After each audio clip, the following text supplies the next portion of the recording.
Also, speaking of lightweights, we're going to look at some of the NBA teams. I know it's early, but we're going to look at some of the NBA teams who might have to start getting worried in this first part of the season. As we mentioned in our last episode, it's a crazy year with COVID and all the different things that are going on. The NBA schedule is condensed. It's only 72 games, but it's condensed into from late December to, I believe, April is when the regular season ends. So it's really almost like a 3 to 4 month period where it normally be 5 to 6. So, but there's some teams that, they have to kind of figure out what they're doing here. Detroit, 1-6. The Pistons are 1-6 to start the season.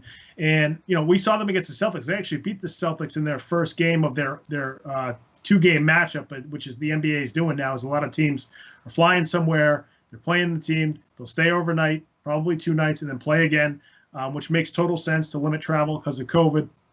But Detroit's 1-6. They have veterans like Blake Griffin on that team. They signed Mason Plumlee to a pretty good contract, and they haven't shown that they can be a competitive team yet. Another team that we might even talk a little bit about later, though, is Toronto. I mean, we saw Toronto take the Celtics to 7 games last year in the second round of the playoffs. They're 1-6, and I think this might go to, you look at some of the teams that have struggled. There's no home court advantage now in the NBA. And, in the NFL, even though there's no fans, the weather can play a factor when you're visiting a team, the travel. In Major League Baseball, the way that the park is constructed can decide, how well a team's going to play there.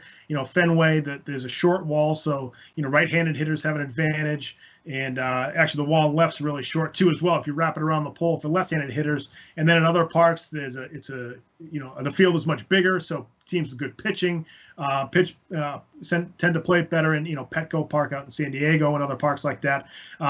But in basketball, all the dimensions are the same. You don't have to worry about weather. Travel's really the only thing. So, home court advantage doesn't really exist now. So those teams that are struggling, they seem to be struggling at home too. And I think that's going to play a big factor throughout the year.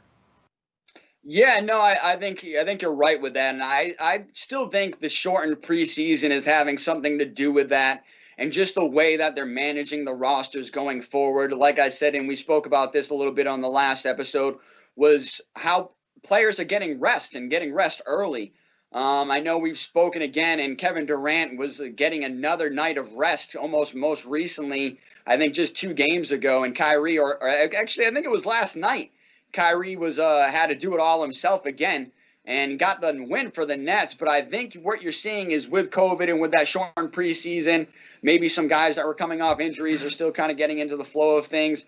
As a team, they're starting to play with each other a little bit more and get more practice time and get into the flow of things if you've got new players that you're learning to play with. But I think, some teams are having struggles here early. I think a team that I know I've seen them struggle early, and they started the season 0-4. Hopefully they're going to get a win here coming up. That's the Washington Wizards. The Washington Wizards, and that's with their new look there of Beal and Westbrook. They started 0-4, so you got 2 great players there, and they're having a struggle of meshing together.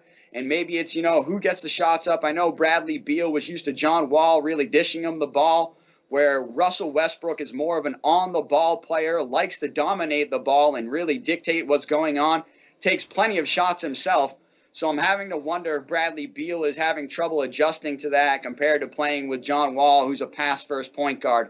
But there's some other teams, that are having those same things with new rosters and just learning how to mesh with each other. And just, the travel, back-to-back nights. The Celtics playing back-to-back, like you said, against Detroit. They lost that first game and looked horrible, got blown out. Came back in that second game, and Detroit looked horrible, and they got blown out. So I think you're going to see this a little back and forth right now. And honestly, maybe for the first half of the NBA season, it's going to look a little ragtag, and you're going to see a lot of players getting a lot of rest. But I expect the second half of the NBA season to be a lot more exciting. You're just going to see a lot more high-quality level of play going into the playoffs, and that's really what we all love anyway, is playoff basketball, playoff football. But, I mean, it's still a long season, even though it's 72 games, so we've still got a long way to go.